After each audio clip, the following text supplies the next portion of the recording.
मैं जितेंद्र जैन और आप देख रहे हैं खबर समय जगत। आइए नजर डालते हैं आज की कुछ ताजा तरीन खबरों पर। भोपाल समाज और सरकार संस्कृति संस्कार के सरोकार पद की शक्ति में मजबूर या मगरूर तीरथ सिंह रावत पर समाज करे गुरूर। पद प्रतिष्ठा के लोभ में लोग भले ही कड़वा सत्य ना बोल पाए, लेकिन उत्तराखंड के मुख्यमंत्री तीरथ सिंह रावत ने फटे चीथड़े परिधानों की पोल खोलकर सारे समाज को आईना दिखाने का काम किया है। एक बच्चे की मां को फटी और चीथड़ी जीन्स पहने देखकर उन्होंने क्या कहा, आप भी सुनिए और देखिए।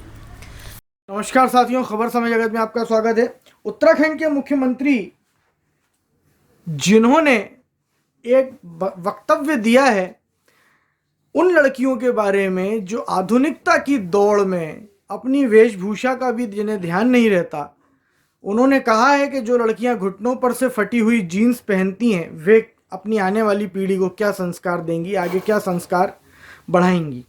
अब उनके इस बयान पर कई लोग ये भी देख रहे हैं कि नारी के स्वतंत्रता को बाधित किया जा रहा है। कई लोग उनके बयान को बहुत अच्छा बता रहे हैं कि वे अपने संस्कार से जुड़े हुए व्यक्ति हैं। इसी विषय पर अपना दृष्टिकोण हमसे साझा करेंगे चिंतक विचारक श्री अशोक त्रिपाठी जी। सर नमस्कार, बहुत स्वागत आपका। आपका दृष्टिकोण में उत्तराखंड के मुख्यमंत्री के बयान पे जानना चाहूँगा। प्रत्येक व्यक्ति चाहे पद की शक्ति में कितना ही बड़ा हो, अंततः वह इस देश का नागरिक है, इस देश की गौरवशाली संस्कृति और परंपराओं का संवाहक है।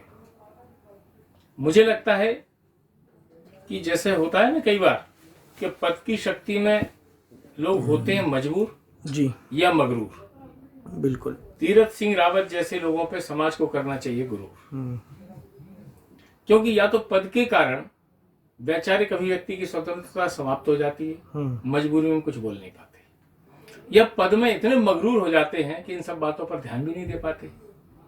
मैं प्रशंसा करूंगा उनकी कि इस बात की परवाह नहीं की।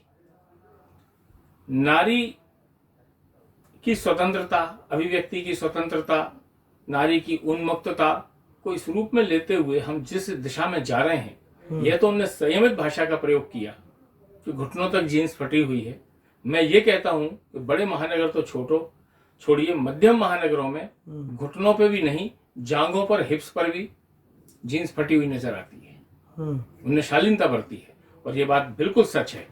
अपने आप में सिर्फ पश्चिमी सभ्यता के या पश्चिम के भिखारियों की नकल करके, पश्चिम के मैकेनिक्स की नकल करके हम फटे कपड़े पहनने लगे, और वह है क्योंकि वहां बालों की कटिंग बड़ी महंगी होती है, इस कारण वो लंबे लंबे बाल रखते हैं और युवक भी ऐसे बाल रखे नजर आए कि वो महिला जैसे नजर आए। तो यह किसी को तो बोलना पड़ेगा।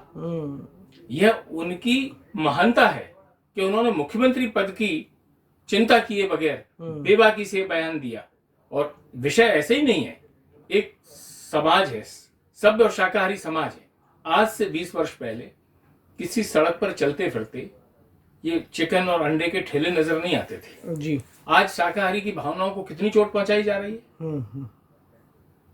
किसी भी मांसाहारी को फल फूल सब्जी कहीं मिल रहा है दिक्कत नहीं आएगी, लेकिन शाकाहारी को कितनी तकलीफ होती है। ये सब क्यों हो रहा है? क्योंकि कोई बोल नहीं रहा है।